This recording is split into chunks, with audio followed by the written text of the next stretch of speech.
It is week 2, and the New York Jets travel down to Arlington, Texas to take on the Dallas Cowboys. Let's talk about the game.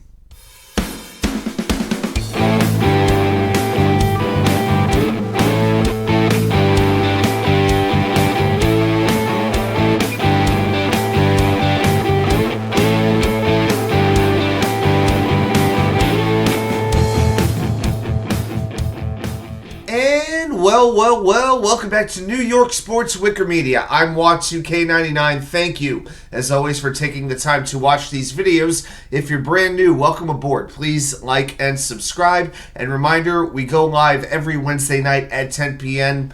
Come on and join the fun. All right, so today we're going to preview the New York Jets at the Dallas Cowboys. This is a game that pretty much everybody and their brother are picking the Cowboys to not only win, but win in rather convincing fashion. This is really stemming from two things: the loss of Aaron Rodgers and the fact that Dallas looks so dominant in just strafing the New York Giants on national TV on Sunday Night Football. Well, let's look a little bit closer. Let's get a little more granular and take a deeper look at what's really going on. Now, the first thing we're going to talk about is the Jets' offense against the Dallas defense. That's the side of the game that pretty much everybody is focusing on here. Now, Dallas has a reputation for forcing turnovers. They had 33 takeaways last season, and they forced the Giants into 3 more on Sunday night. Daniel Jones was sacked 7 official times. That does not factor in the 2 or 3 other times he was sacked, which were negated by penalties. And this is the stat that gets me. He was pressured on 62.9% of the times he dropped back. Practically 2 out of 3 times there was a Cowboy defender in his face.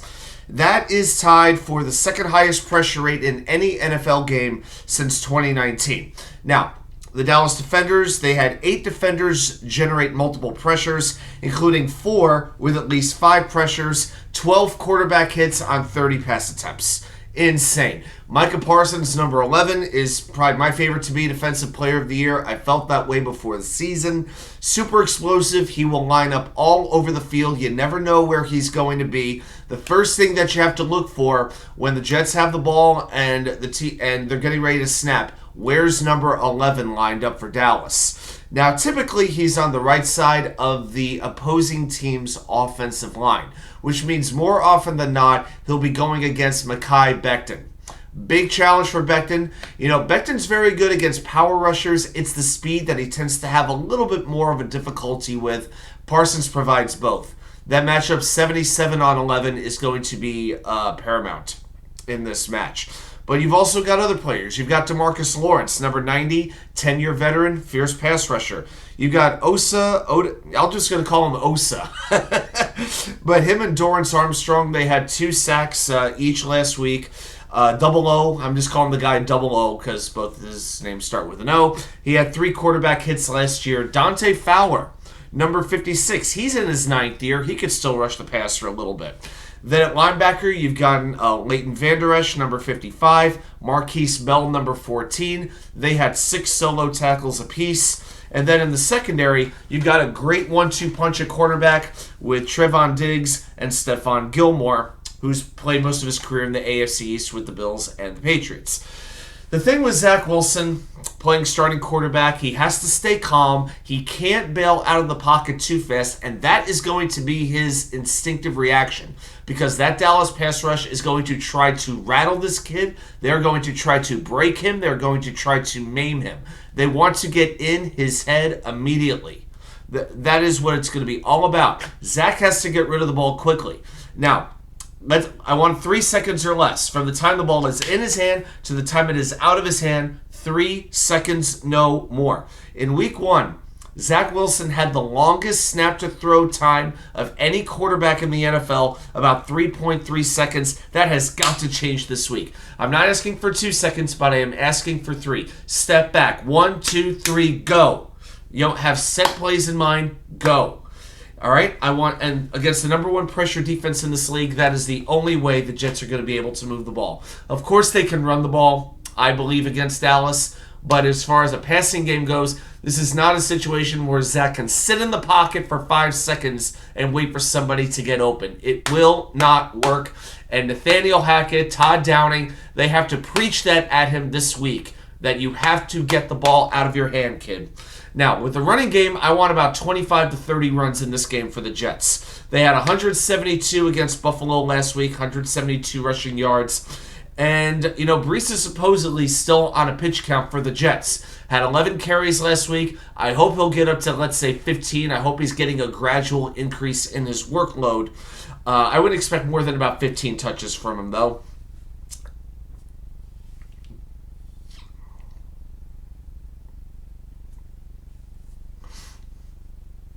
But I wouldn't expect more than maybe 20 touches from him for the whole game. And it is frustrating because now Breecehall, to me, is definitively the Jets' most dynamic playmaker. Of course, I love Garrett Wilson, but when you've got Zach Wilson throwing you the football, that's going to make your job that much harder. So to me, Breece is now the engine of the offense as far as playmakers go. Now, one other thing with the Dallas defense. Last week, Dallas plays kind of a weird defense. They had 5 safeties in the game that played 25 snaps or more. Okay, they like a lot of not just a 2-safety look, but a 3-safety look because they want to have a lot of speed, a lot of athleticism on the field. That's what it's all about. So this is where, if you're Zach Wilson, you're throwing short passes to running backs. I dare say maybe we could get a tight end involved in the passing game as opposed to just blocking. I would like to see that as well.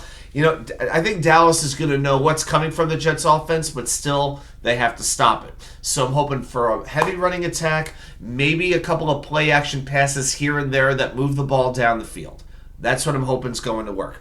All right, now let's do what we always do. We're going to flip the script. Cowboys offense against the Jets defense. People are overlooking this. I think this particular matchup will favor the Jets. Dak Prescott last week threw for 143 yards, no touchdowns, but no turnovers. And even though Dallas scored 40 points, Dak Prescott did not have a whole heck of a lot to do with it. Okay, Tony Pollard, now definitively their number 1 running back, averaged 5 yards per run on 14 carries, scored 2 touchdowns. CeedeeAmb, number 88, is their best wide receiver by far. Plus, they brought in Brandon Cooks, number 3, as their wide receiver number 2. However, Cooks is expected to miss this game with an MCL sprain in his knee. Now, you still have MichaelGallup horsing around. See what I did there? And a couple of other Jakeferguson is a second-year tight end who's kind of like their featured tight end, but he's still kind of working his way up, kind of figuring the game out. He's an okay tight end, but not somebody I would consider a true threat. Now, at offensive line, you've got Tyronsmith holding down the fort at left tackle. He is 32 years old, now in his 13th year. Now, this is interesting to me. Chumaedoga, the ex-New York Jet, this past week was starting at left guard. Yeah, I was watching Sunday Night Football. I think most of us were, and they're all announcing the starters. Each player comes on, gives their name, where they went to school. And when I saw Chumaedoga at left guard, I almost fell off the chair. Like, Chumaedoga is a starting guard in the NFL, let alone for the Dallas Cowboys. I was stunned. But he was playing in place of Tyler Smith. Now, Smith, their usual left guard, has been working off to the side in practice. Not sure if he's playing this week. That definitely bears watching. Now, Zachmartin is their all-world right guard. Fantastic player. He has been on the injury list this week with a groin issue, but he did practice a little bit on Friday. I would expect him to go. At right tackle, you've got Terrencesteele, who just got a brand new $86 million contract. Now, if we look at the Giants game on Monday, the Giants had 3 quarterback hits on Dak Prescott, but no sacks. 2 of those hits were by Dexter Lawrence, so they were getting the pressure up the middle. So my hope is Quincywilliams can get in Dak's face and force him into the turnovers, which he is prone to doing. And another thing with the Cowboy offense, they went 3 for 4 in the red zone. When they got the ball deep, they put it in, and they did that off the strength of their running game. Definitely bears watching. The Jets will have carllawson back in the lineup, which will definitely help the pass rush as well. Good as it was against Buffalo, carllawson can definitely add to that. But we will see how much he plays. I don't think he's going to get I don't know if he's necessarily going to start or anything like that, but I think they're going to have him on a pitch count with his back issue, the same way they had Breecehall on a pitch count as well. I also want another big game from Quincywilliams at linebacker. Okay, the Cowboys like to do these little short passes to Tonypollard out of the backfield. Quincy, I thought, had an absolutely dynamic game against Buffalo. He was making tackles. He was executing on them. He looked smarter than he did last year. Like, his football intelligence had really, really grown. He's always had these great physical attributes, but he really looked confident, like he knew what he was doing. He's going to have the same kind of game on Sunday afternoon in Arlington. Okay, a couple other notes on this game. At kicker, you've got Brandonaubrey for the Cowboys, 28-year-old rookie. Made 6 of 7 kicks on Sunday. Gregzuerlein, you got to be worried about this, all right? He's got a groin injury. He's 50-50 to play in the game per Robert Saleh, and Saleh being the eternal optimist that we know he is. If he says 50-50, I'm curving it down to about 25-75. The Jets worked out a couple of kickers, most of whom we wouldn't know, the Austin Sieberts of the world. They even worked out a punter to try to kick, so I'm guessing Zuerlein would probably be close to a game-time decision. But, Zuerlein's been fantastic so far. Very good last year, and he's been amazing all through the preseason and into game 1. So this could be a big loss if Zuerlein is not able to play. And last week, Dallas had a big special teams play, scored on the return of a blocked field goal, plus the return of an interception. Dallas tends to be an all-or-nothing team. They tend to overwhelm teams at times, but there's other times when they just implode. So before we declare them this unbeatable team, you can't overreact to what you see in week 1, right? Positive or negative. I think Dallas is very, very good, but they're still not my favorite to represent the NFC in the Super Bowl. Oh, and the Jets have won the last 3 meetings against Dallas, the last one in 2019 by a score of 24-22. Okay, so I'm going to give you my score prediction, then we'll get into a few Virginia Jets fans' notes. I cannot imagine the Cowboys will play as well Sunday as they did last week. I think we'll know early how this game is going to go, particularly with the way Zach Wilson is playing and how the Jets are stopping the Dallas running game. I want the Jets to get the running backs and the tight ends involved. That's where they have the depth as opposed to wide receiver. I still don't believe this coaching staff trusts Zach Wilson to throw the ball down the field. So if that's the way they're going to play, then you have to use every single position player, every skill player that you have to keep the defense off balance. It's the only way that this is going to work. And on defense, you got to pressure Dak, force, multiple turnovers.